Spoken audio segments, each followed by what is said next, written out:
Welcome to the Rustic Garden. Today is May 13th, so this is my mid-May update, and I'm just going to show you everything that's going on in the garden. I'm going to cut the video, but really give you an update on everything. We've had great weather, things are really growing.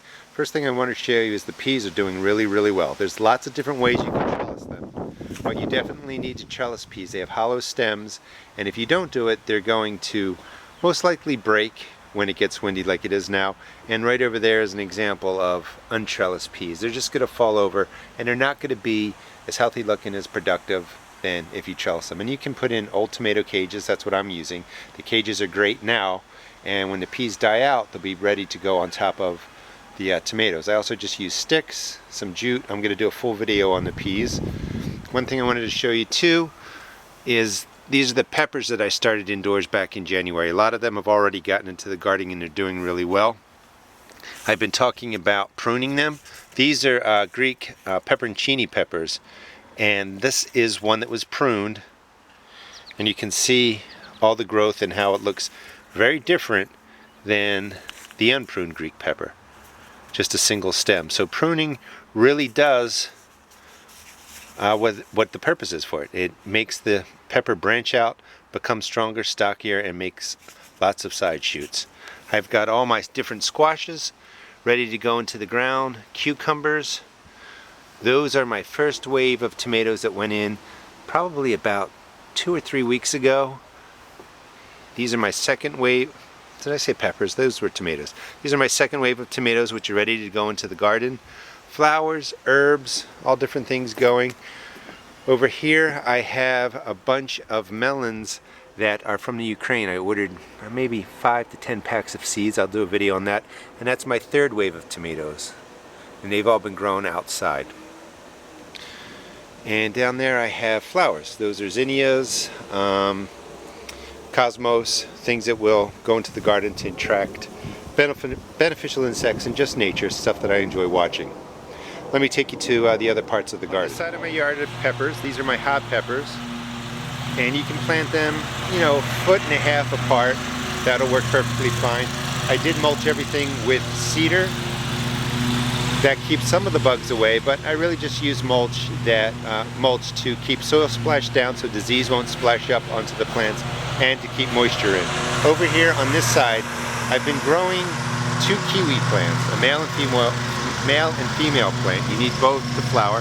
I don't actually think they are true kiwi plants, even though it says they are. I think there's some sort of gooseberry. But I've been growing this for over 5 years, and I haven't gotten a single fruit or flower. And somebody last year told me they need a lot of phosphorus. So this year, in the winter, towards the end of winter, they got a lot of phosphorus, triple phosphate actually, and they are starting to show flowers and some more in there. This is the first time. So this is, I don't think I'm going to get any fruit this year, but next year I will trim this back, keep the phosphorus going, keep the fertilizing going for what's needed to make it flower, and hopefully I do end up getting fruit next year. So I guess the cold air coming down from the north created a lot of wind. The wind actually blew off one of those big flower boxes, and it landed on top of my kale and Swiss chard. Just wanted to show you, you can grow kale really well in 5-gallon containers, one plant.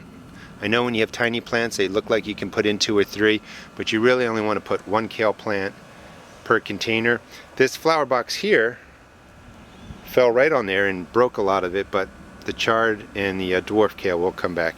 I'm letting this grow now. I was eating the flowers, showed you videos on that, but these are all seed pods. So I'm going to do a video on collecting seeds from these different greens, but you will get thousands of seeds for free if you let a couple plants just flower. Over here is my center garden. I have Brussels sprouts coming up, more peas, some kohlrabi down in there. You can see it starting to form nicely down at the bottom. Jalapenos back there. I have kale, blackberries growing in that box, and I'm using cedar mulch in places for mulch again to keep soil splash from happening and also to keep moisture in. I got my tomatoes in. This is the first wave. Most of these are cherry tomatoes and determinate tomatoes. This is a Polish red mask that I ordered seeds from the Ukraine, and you can see that it's starting to flower. But my first wave consists mostly of the cherry tomatoes and determinate varieties, and the determinate tomatoes will go to a set height, set fruit, and then over a period all the fruit will mature and then the plant will die out. In there I have more kale, more peas. That's asparagus, and if you've not seen asparagus grow to 3, 4, 5 feet, it starts out as little spears, like the spears we eat and buy, and then as they mature, they start to open up, and it's a big fern type plant. And you do have to let several spears mature so that they can collect the sun over the season and replenish the root system and just take care of the whole plant. So this way you get asparagus year after year. Lettuce ready to be picked. I'll be eating some of that, and more kohlrabi back there. Here's one of my taller raised beds. Mostly lettuces going in there. I did get some tomatoes in. Those are currant type tomatoes. That's a red currant and a yellow currant, and I will eat the lettuce and pull that out before these plants get large. But I'm starting to drop in a lot of my cherry type tomatoes and my determinate tomatoes. Lettuces and greens growing in containers. They're all ready to be harvested. They'll get replaced with tomatoes. That's a silvery fir, determinate type tomato with a really cool leaf structure. Coming around this way, I have flats of snapdragons on the far left, and then I have 2 kinds of spinach really that have flowered, and they basically flowered because the temperatures last week got into the 80s. It didn't stay cool enough, and because there's not a lot of soil, everything heated up, you know, well into the 70s. And soon as the cool weather crops start feeling the heat, they want to flower. So they never made it into the garden because I was a little slow. The beets here will get into the garden this weekend. Coming over the top, I have my really hot peppers. Right there is a hot lemon, then I think that's a Scotch bonnet, and a orange habanero. Baxter bush cherry in, doing well. Peas, kale flowers in the back. If you don't have a bird bath, I recommend getting one. It will bring birds, number one, directly into your garden, and they will sit there, bathe, drink, do what they need to do. What they help with is, because they can get water from there, they're not going to peck your larger tomatoes, and that does happen a lot of times. The other thing that they do is they will hang out and look to see what's going on in the garden, and if you have any caterpillars or worms or anything crawling on your plants, a lot of times they will eat them. Radishes are doing pretty well. Sweet peppers back there. More determinate tomatoes. Strawberry pot. Real quickly coming across this way, here's my oldest asparagus bed, and you can see, you know, the fern-like flowers that are on there.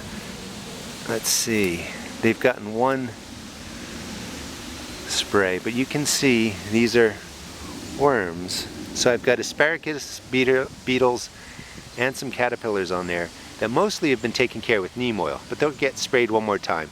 The asparagus beetle and these worms will shear off all the leaves of the plant, and that will affect, you know, what the plant really strengthening itself over the summer. But neem oil will take care of that. Have radishes growing in here. Probably the plant that I struggle most with are radishes. This year I've done a couple of things different. I'll do a video on that, but they're starting to form nicely. Sometimes I just get leaves, and I think it's because I basically overfed them, underwatered them, and this year I'm just letting them do their thing. Coming across this way, lots of potatoes. There's the lovage back there that will actually be cut down. Again, great perennial plant that comes back year after year, tastes like celery, tons of production, and really good with fish dishes and pork dishes, and that's what I'll be using it for tonight when I make a pork dish.